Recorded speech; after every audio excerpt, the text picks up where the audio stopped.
আল্লাহ পাক রব্বুল আলামিন পবিত্র কোরআনের সূরা নিসা এর 11 নম্বর আয়াতে বলেন, ওয়ালিয-যাকারি মিসলু হাজ্জিল উনসায়াইন।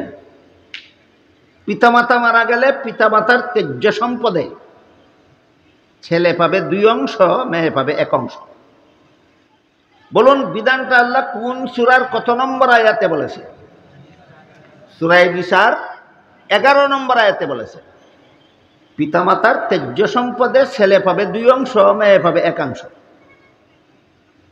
এই বিধানটা অযৌক্তিক মনে করেন আপনারা? মনে করেন? ইসলামের বিধানের বিরুদ্ধে যুক্তি দেওয়া জঘন্যতম কুফরি। ইসলামের বিধানের বিরুদ্ধে যুক্তি দেওয়ার অনিবার্য মর্ম হলো যে আল্লাহ বিধান দিল, সেই আল্লাহ যুক্তি বুঝে না। আমরা যারা বিধান বানাই যুক্তি আমরা বুঝি। এই কারণে ইসলামের বিধানের বিরুদ্ধে যুক্তি দেওয়া জঘন্যতম কুফরি।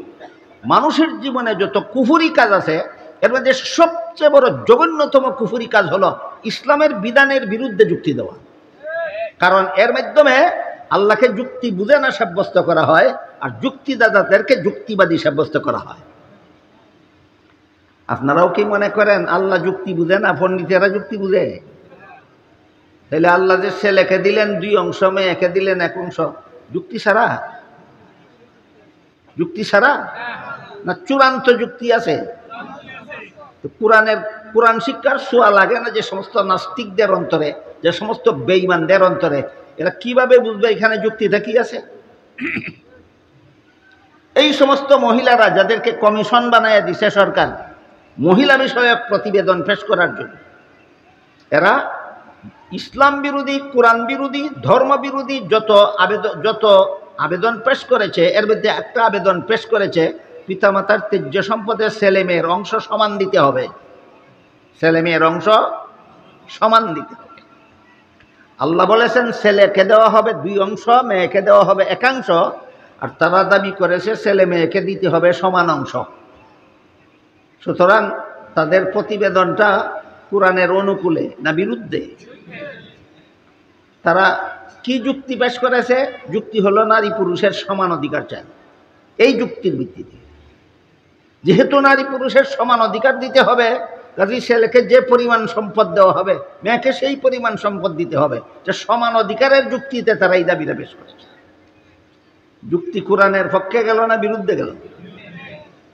এইভাবে যারা আল্লাহর বিধানের বিরুদ্ধে যুক্তি দেয়, অতীতে দিয়েছে, বর্তমানে দিচ্ছে, ভবিষ্যতেও দিবে, এই সমস্ত যুক্তিবাদীদের সবচেয়ে বড় হেডমাস্টার আছে একজন।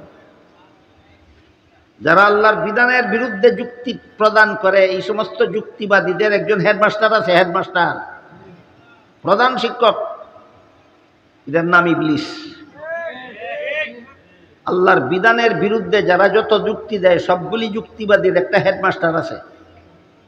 হেডমাস্টারটার নাম ইবলিস। হেডমাস্টারের ইতিহাসটা আগে শুনুন, বাকি কথা পরে বলি।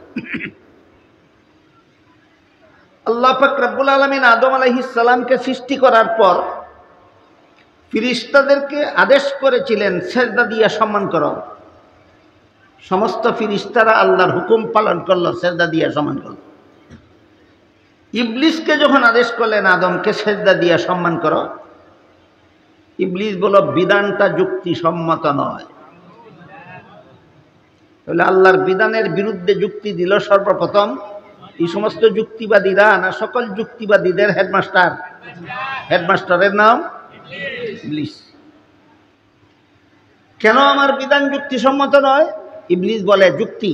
এবার ইবলিসের যুক্তির বিবরণ শুনুন। ইবলিস বলে খালাকতানি মিন নারিন ওয়া খালাকতাহু মিন তিন।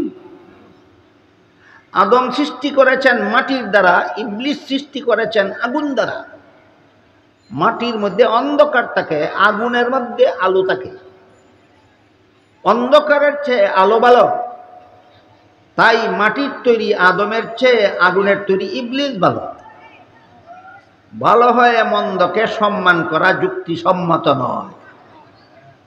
বলুন ইবলিস এমনি অস্বীকার করলো না আল্লাহর বিধানের বিরুদ্ধে যুক্তি দিল?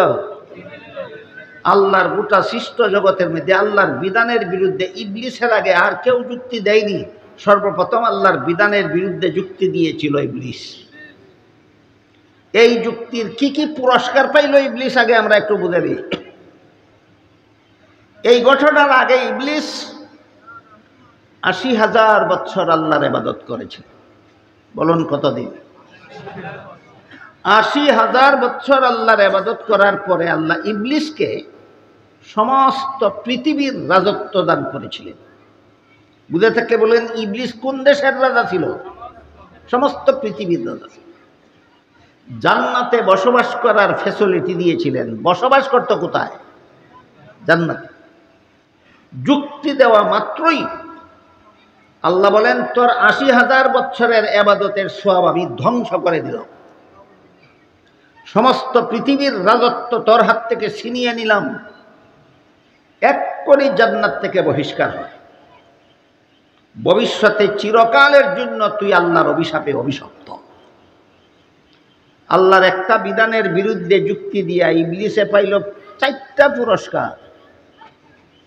বুঝে থাকলে বলুন, আল্লাহর একটা বিধানের বিরুদ্ধে যুক্তি দিয়া ইবলিস কতটা পুরস্কার পাইল? 1 নম্বর ৮০,০০০ বছরের ইবাদত গেল।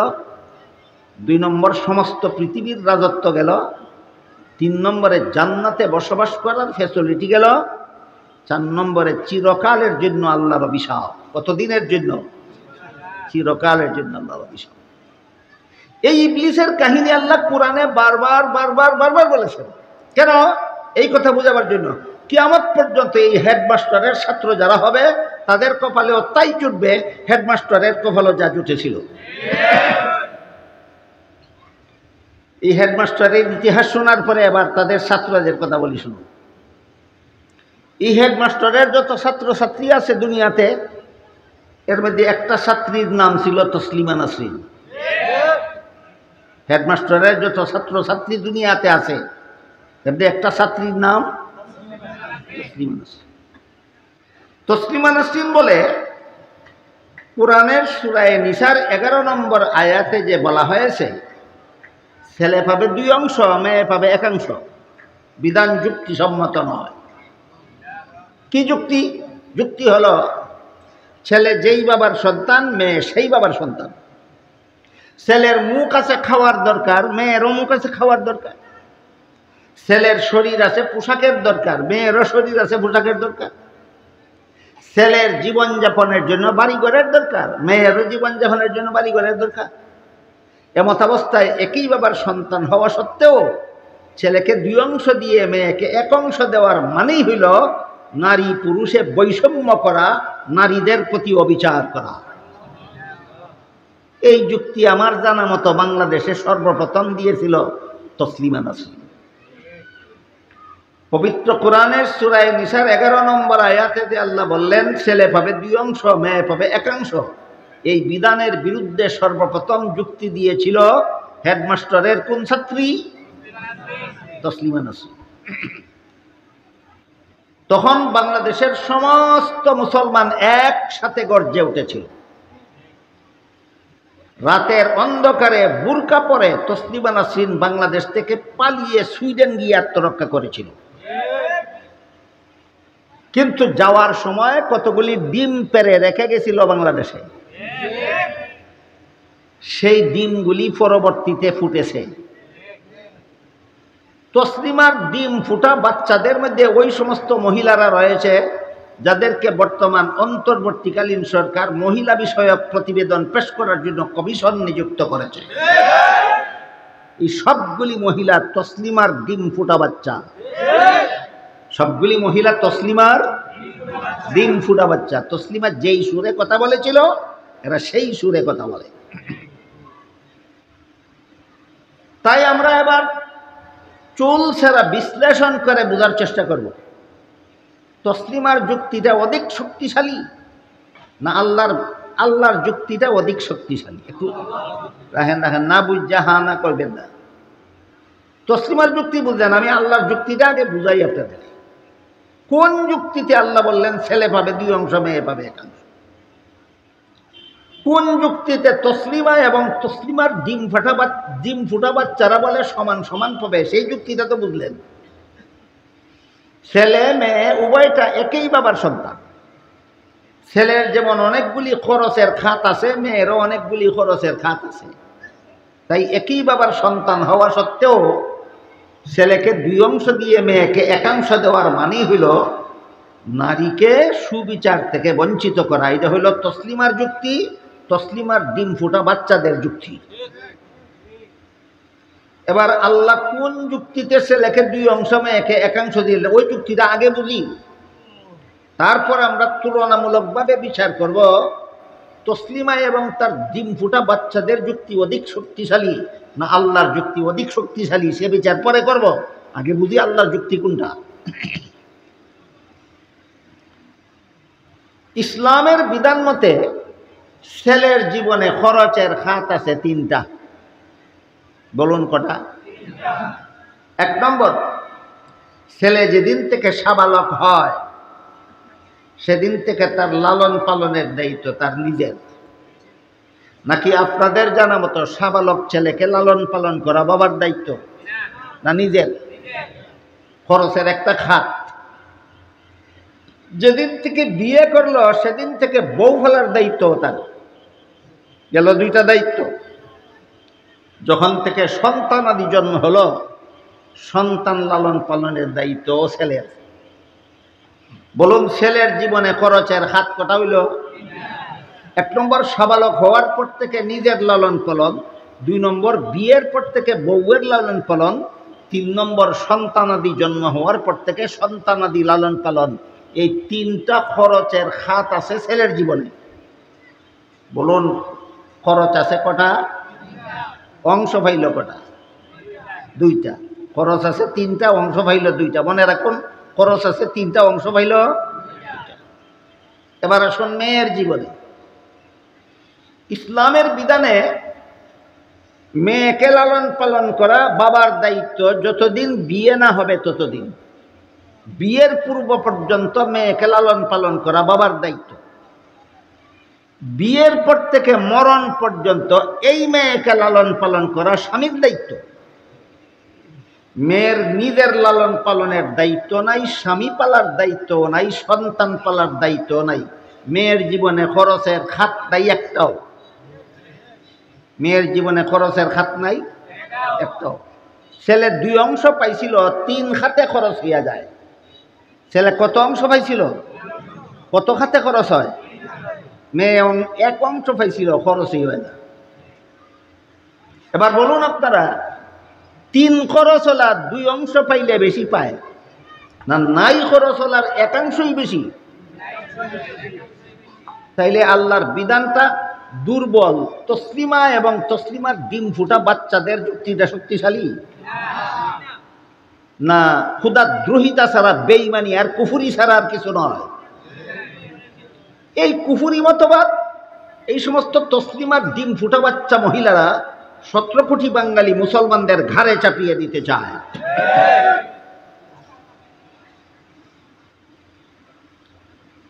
এই ধরনের তসলিমা মার্কা চিন্তা চেতনার মতো লোক, শিক্ষিত লোক বাংলাদেশে কেন তৈরি হয়? কারণ তসলিমা মার্কাদের হাতের তৈরি করা সিলেবাস স্কুল কলেজ ভার্সিটিতে পড়ানো হয়। তসলিমার মতো নাস্তিক্যবাদী এই বর্তমান সরকারের নিয়োজিত নারী বিষয়ক কমিশন, এ যত মহিলা নিয়োগ দেওয়া হয়েছে এগুলি সবগুলি নাস্তিক, সবগুলি আল্লাহর বিধানের বিরুদ্ধে শয়তানি যুক্তি প্রদর্শন করে। কেন? এরা ওই স্কুলে লেখাপড়া করেছে, এরা সেই কলেজে লেখাপড়া করেছে, এরা সেই ভার্সিটিতে লেখাপড়া করেছে যেখানে মানুষ গড়ার কোনো শিক্ষা নয়। তাই আল্লাহ পাক রব্বুল আলামিন বলেন, আর রহমানু আল্লামাল কুরআন খালাকাল ইনসান, যার মর্ম হলো কুরআন শিক্ষাই একমাত্র মানুষ গড়ার শিক্ষা। কুরআন শিক্ষা ছাড়া দুনিয়াতে যত শিক্ষা আছে, তসলিমা নাসরিন যার যে শিক্ষা গ্রহণ করেছে, ডক্টর আহমদ শরীফ যে শিক্ষা গ্রহণ করেছে, নারী কমিশনের মহিলারা যে শিক্ষা গ্রহণ করেছে, এইগুলি মানুষ গড়ার শিক্ষা নয়। বাংলাদেশের সমস্ত মুসলমান একসাথে যখন গর্জে উঠল, তসলিমা পালিয়ে গেল সুইডেন। সুইডেন চলে যাওয়ার পর বাংলাদেশে, তসলিমা সুইডেন চলে যাওয়ার কিছুদিন পর পরেই বাংলাদেশে একটা সংসদ নির্বাচন হয়েছিল। সেই সংসদ নির্বাচনে একজন মহিলা, এটাও তসলিমার ডিম ফুটা বাচ্চা, নাম ছিল ফরিদা রহমান। তসলিমা বাংলাদেশ থেকে পালিয়ে সুইডেন যাওয়ার কিছুদিন পরেই বাংলাদেশে একটা সংসদ নির্বাচন হয়েছিল। সেই নির্বাচনে ফরিদা রহমান নামের একটা মহিলা সংসদ সদস্য নির্বাচিত হইল। তার নাম ছিল ফরিদা রহমান। এটাও তসলিমার ডিম ফুটা বাচ্চা। সংসদ সদস্য নির্বাচিত হইয়াই পত্রিকায় বিবৃতি দিল, আমি তসলিমার মতো কোরআনকে ভুল বলি না। কারণ কোরআনকে ভুল বললে কি পরিণতি হয় অতীতে শিখা আছে। এই জন্য পিঠ বাঁচাবার জন্য আগেই বলে, আমি তসলিমার মতো কোরআনকে ভুল বলি না। তবে সূরা নিসার 11 নম্বর আয়াতে বলা হয়েছে, ছেলের 2 অংশ মেয়ের 1 অংশ। আমরা দেওয়ার বেলায় সমান সমান হয়ে দেব। কোরআনকে ভুল বলি না, তবে আমরা দেওয়ার বেলায় সমান দেব। ভুল কইছস না তোর বাপের মাথা কইছস, এটা হলো গসামাদা ভুল। তসলিমার ছিল ডাইরেক্ট ভুল, আর তসলিমার ডিম ফুটা বাচ্চায় গসামাদা ভুল। আমি কোরআনকে ভুল বলি না, তবে দেওয়ার বেলায় সমান হয়ে দিব। কেন সমান দিবে তার কারণ উল্লেখ করে বলে, যদিও সূরা নিসার 11 নম্বর আয়াতে আল্লাহ বলেছেন ছেলে পাবে 2 অংশ মেয়ে পাবে 1 অংশ, সমান দিলে গুনাহ হবে এমন কথা কোরআনের কোনো আয়াতে আল্লাহ বলেননি। আমি কোরআন সবটুকু পরে দেখেছি।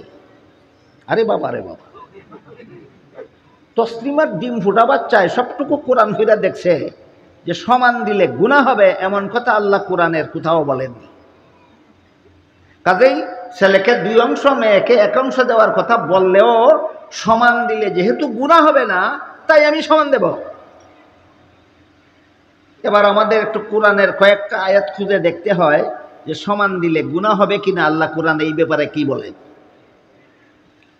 11 নম্বর আয়াতে বলেছেন ছেলে পাবে 2 অংশ মেয়ে পাবে 1 অংশ। অযৌক্তিক। কি যুক্তি? 2 অংশওয়ালার 3টা খরচ আছে। কি যুক্তি? 2 অংশওয়ালার 3টা খরচ আছে, 1 অংশওয়ালার 1টা খরচও নাই।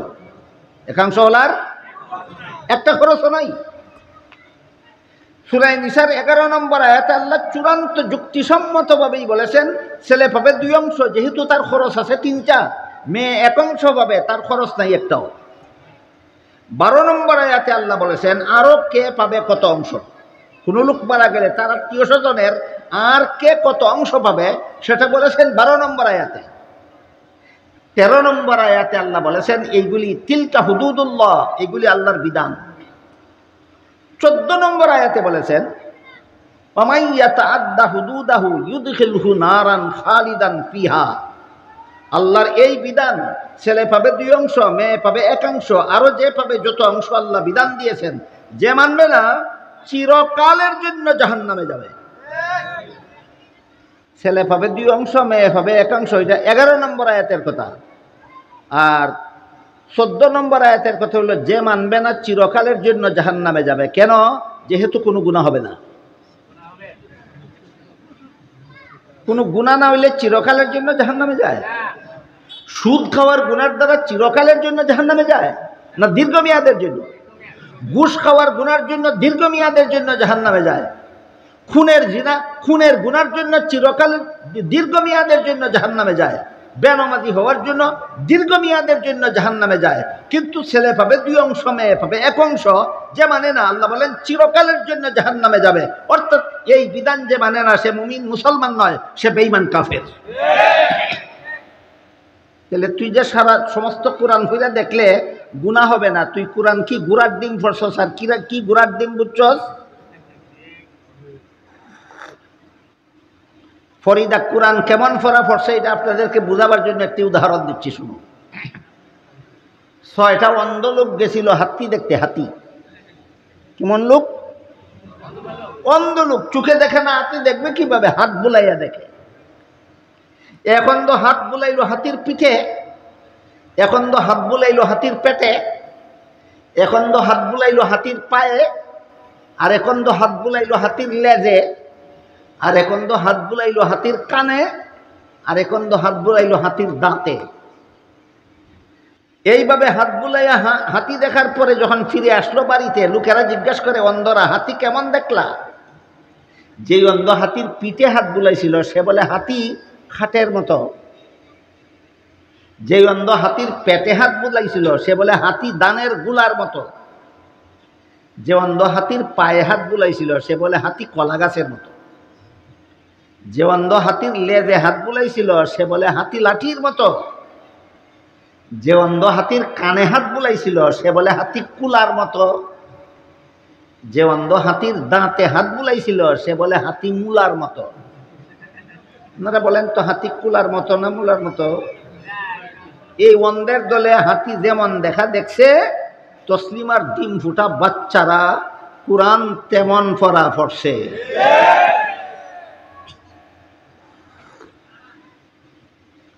এরা দুই অংশ যাকে দেওয়া হয়েছে তার তিনটা খরচ আছে, এটা বুঝে না। এক অংশ যাকে দেওয়া হয়েছে তার খরচ নাই একটাও, সেটা বুঝে না, শুধু বুঝে এক থেকে দুই বেশি। এদের জ্ঞানের পরিধি কত একটু অনুমান করুন আপনারা।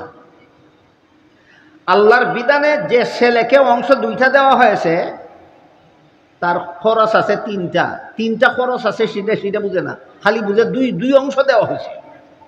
আর যে মেয়েকে এক অংশ দেওয়া হয়েছে তার খরচ একটাও নাই, সেটা বুঝে না, শুধু বুঝে একটা দেওয়া হয়েছে, এক থেকে দুই বেশি, এটা বুঝে, এর বেশি কিছু বুঝে না। এদের জ্ঞানের পরিধিটা আপনাদেরকে বোঝাবার জন্য আর একটা গল্প বলি, শুনুন। একটা মূর্খ লোক ছিল, লেখাপড়া জানে না, ছেলেকে স্কুলে লেখাপড়া করতে দিল। ছেলেটা অত্যন্ত মেধাবী ছিল, একাধারে 10 বছর লেখাপড়া করে এসএসসি পরীক্ষা দিয়া ফার্স্ট ডিভিশন ফার্স্ট বয় হইয়া পাশ করল। বুঝে থাকলে বলুন তো রোল নম্বর কত হবে? ফার্স্ট বয় হইলে রোল নম্বর কত হয়? এসএসসি পরীক্ষা দিয়ার 1 নম্বরে পাশ করল। বলুন তো বাবা শিক্ষিত না মূর্খ? মূর্খ। বাপে কিন্তু 1 নম্বরে পাশ করলে পরীক্ষায় নম্বর বেশি পায় না, 10 নম্বরে পাশ করলে পরীক্ষায় নম্বর বেশি পায়, এত কথা বুঝে না, শুধু বুঝে 1 থেকে 10 বেশি। ফল ঘোষণার পরে মূর্খ বাপে ছেলেকে জিজ্ঞাসা করে, পরীক্ষা যে দিছিলা পাশ করছ? ছেলে বলে পাশ করছি। বাপে জিজ্ঞাসা করে, কত নম্বরে? বলে 1 নম্বরে। বাপে কয়, বেটা সর্বনাশ করছস। কি সর্বনাশ করলাম? পাশের বাড়ির ছেলেটা তোর সাথে পরীক্ষা দিয়া সে তো 10 নম্বরে পাশ করলো, তুই এত কম নম্বরে পাশ করলি কেন? এই অশিক্ষিত গোয়ারে যেমন বুঝে না 10 নম্বরে পাশ করলে পরীক্ষায় নম্বর বেশি পায় না 1 নম্বরে পাশ করলে পরীক্ষায় নম্বর বেশি পায়, ঠিক তেমনি ভাবে তসলিমার ডিম ফাটা তসলিমার ডিম ফুটা নাস্তিক শিক্ষিত গোয়ারের দলেও বুঝে না 3 খরচ হলে 2 অংশ পাইলে বেশি পায় না, নাই খরচ হলে 1 অংশ পাইলে বেশি পায়।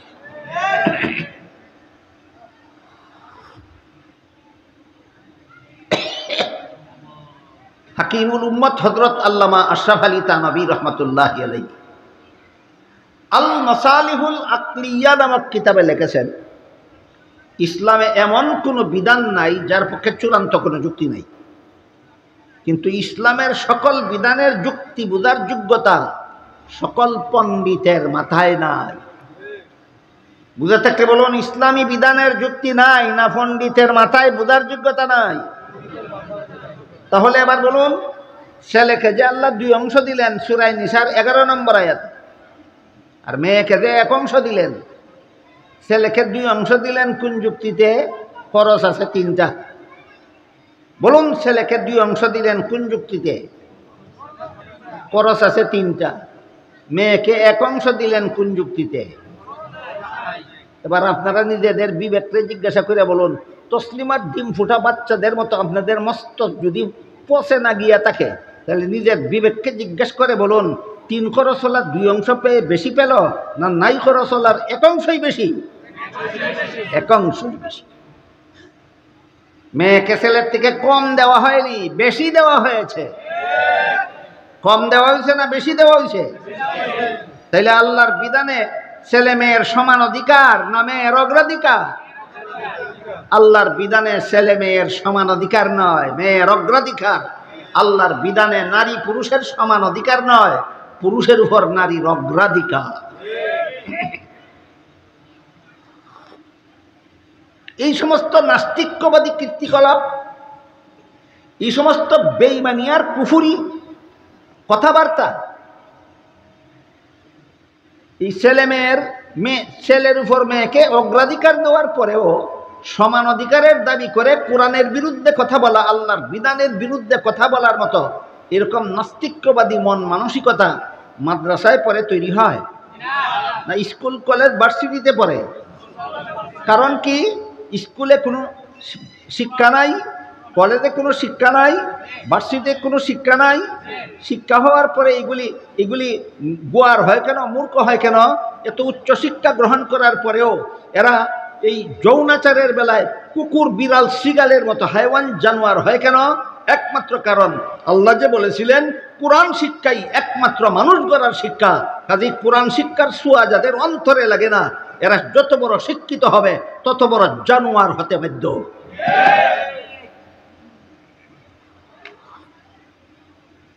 এবার আরেকটি কথা বলে আজকের মতো আমি কথা শেষ করতে চাই। সেটা হলো, একদল মানুষ হলো কোরআন শিক্ষায় শিক্ষিত, এরা জানোয়ার হওয়ার কল্পনাও করা যায় না। আর একদল মানুষ কোরআন শিক্ষায় শিক্ষিত নয়, কিন্তু এদের অন্তরটা কোরআন শিক্ষার আলোতে আলোকিত। পার্থক্য আছে না? একদল সরাসরি কোরআন শিক্ষায় শিক্ষিত, আর একদল সরাসরি কোরআন শিক্ষায় শিক্ষিত নয়, কিন্তু এদের অন্তরটা কোরআন শিক্ষার আলোতে আলোকিত। প্রথম দল জানোয়ার নয়, দ্বিতীয় দল জানোয়ার নয়, উভয় দল মানুষ। কিন্তু যারা কোরআন শিক্ষায় শিক্ষিতও নয়, যাদের অন্তর কোরআন শিক্ষার আলোতে আলোকিতও নয়, তসলিমা নাসরিনের মতো আর তসলিমা নাসরিনের ডিম ফুটা বাচ্চাদের মতো, কোরআন শিক্ষায় শিক্ষিতও নয়, কোরআন শিক্ষার আলোতে যাদের অন্তর আলোকিতও নয়, এরা যত বড় শিক্ষিত হবে তসলিমার মতো তত বড় জানোয়ার না হয়ে পারে না।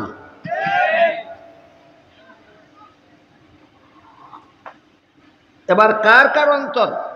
আপনারা যারা এখানে বসা আছেন, আপনারা তো প্রত্যেকেই মনে মনে জানেন আপনি কোরআন শিক্ষায় শিক্ষিত কিনা। আমি তো জানি না, এখানে যারা বসা আছেন আমি জানি না কে শিক্ষিত আর কে শিক্ষিত, কিন্তু আপনারা তো প্রত্যেকে মনে মনে জানেন আপনি কোরআন শিক্ষায় শিক্ষিত কিনা, এটা তো জানেন।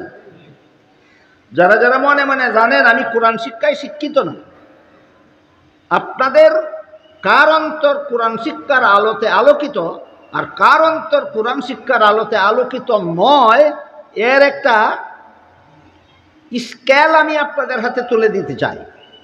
এই স্কেলের দ্বারা যেন আপনার মাপতে পারেন আপনার অন্তরটা কোরআন শিক্ষার আলোতে আলোকিত কিনা।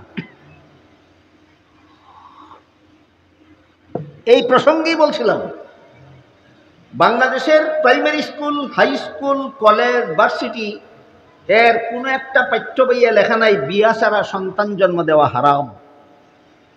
তৎসত্ত্বেও বাংলাদেশের স্কুল, কলেজ, ভার্সিটি পড়ুয়া প্রতি লক্ষ মুসলমান ছাত্র ছাত্রীদের মধ্যে আমার মনে হয় 99,999টা ছাত্রছাত্রী যারা স্কুলে লেখাপড়া করে বাংলাদেশে, যারা কলেজে লেখাপড়া করে বাংলাদেশে, যারা ভার্সিটিতে লেখাপড়া করে বাংলাদেশে, এদের মধ্যে প্রতি লাখ ছাত্রছাত্রীদের মধ্যে 99,999টা ছাত্রছাত্রী স্কুল কলেজে লেখাপড়া করার পরেও মনে প্রাণে বিশ্বাস করে বিয়ে ছাড়া সন্তান জন্ম দেওয়া হারাম। লাখের মধ্যে কতজন? 99,999। স্কুলও ফিরে সরাসরি কোরআন শিক্ষিত হয়েছে না, কলেজে পড়ে সরাসরি কোরআন শিক্ষায় শিক্ষিত হয়েছে না, ভার্সিটিতে পড়ে সরাসরি কোরআন শিক্ষায় শিক্ষিত হয়েছে না, কিন্তু কোরআনের বিধান বিয়ে ছাড়া সন্তান জন্ম দেওয়া হারাম মনে প্রাণে বিশ্বাস করে। কেন বিশ্বাস করে? এবার তার উদাহরণটা শুনুন। এই যে দেখুন আপনাদের সামিয়ানার চতুর্দিকে বাতি জ্বলে, মধ্যখানেও বাতি জ্বলে, উপরেও বাতি জ্বলে, সবগুলি বাতির আলো আপনাদের গায়েও লাগে, আমার গায়েও লাগে। এই জন্য আমি আপনাদের সবাইকে দেখি, আপনারাও আমাকে দেখেন। আমাকে দেখা যায় কিনা? আমাকে কেন দেখেন? আমার গায়ে বাতি জ্বলে না জ্বলন্ত বাতির আলো লাগে? ঠিক তেমনি ভাবে মানুষ গড়ার শিক্ষার বাতি জ্বলে মাদ্রাসায়, এই বাতির আলো লাগে গিয়া স্কুল কলেজ ভার্সিটি পড়ুয়া মুসলমান ছাত্র ছাত্রীদের অন্তরে। এই জন্য প্রাইমারি স্কুলের পাঠ্য বইয়ে লেখা ছিল না বিয়া ছাড়া সন্তান জন্ম দেওয়া হারাম। হাই স্কুলের পাঠ্য বইয়ে লেখা ছিল না বিয়ে ছাড়া সন্তান জন্ম দেওয়া হারাম। কলেজের পাঠ্য বইয়ে লেখা ছিল না বিয়ে ছাড়া সন্তান জন্ম দেওয়া হারাম। ভার্সিটির পাঠ্য বইয়ে লেখা ছিল না বিয়ে ছাড়া সন্তান জন্ম দেওয়া হারাম। তারপরও বিশ্বাস করে, কেন? কুরআন শিক্ষার আলোতে তার অন্তর আলোকিত। কাহিনী বুঝা থাকলে আবার আপনারা কি যারা কোরআন শিক্ষায় শিক্ষিত নন, আপনারা কি মনে মনে টের পান আপনার অন্তর কোরআন শিক্ষার আলোতে আলোকিত না অন্ধকার? টের পান কিনা? আপনার অন্তর কোরআন শিক্ষার আলোতে আলোকিত কিনা টের পান কিনা? আপনি যদি বলেন কোরআনের হালালকে আমি হালাল বিশ্বাস করি, আপনি যদি বলেন কোরআনের হারামকে আমি হারাম বিশ্বাস করি, আপনি কোরআনের একটা অক্ষরও যদি শিখেন না, তবু আপনার অন্তর কোরআন শিক্ষার আলোতে আলোকিত। এইভাবে মুসলমান সমাজের সমস্ত মুসলমানদের অন্তরকে কোরআন শিক্ষার আলোতে আলোকিত করার জন্য কোরআন শিক্ষা প্রতিষ্ঠান মাদ্রাসার উদ্যোগে এইরকম ইসলামী সম্মেলনের আয়োজন হয়। মাদ্রাসা ইসলামী সম্মেলনের আয়োজন কেন? যত মুসলমান সরাসরি কোরআন শিক্ষায় শিক্ষিত নয়, এদের অন্তরটা যেন কোরআন শিক্ষার আলোতে আলোকিত হয়। আল্লাহ আপনাদের আমাদের সবাইকে কোরআন শিক্ষার আলোতে অন্তরকে আলোকিত করে পশুত্বের স্তর থেকে উন্নীত হয়ে মনুষ্যত্ব অর্জন করার সৌভাগ্য দান করুন। সবাই বলুন আমিন। সুবহান রাব্বিকা রাব্বিল ইজ্জাতি আম্মা ইয়াসিফুন ওয়া সালামুন আলাল মুরসালিন ওয়াল হামদুলিল্লাহি রাব্বিল আলামিন। আপনারা বসা থাকুন।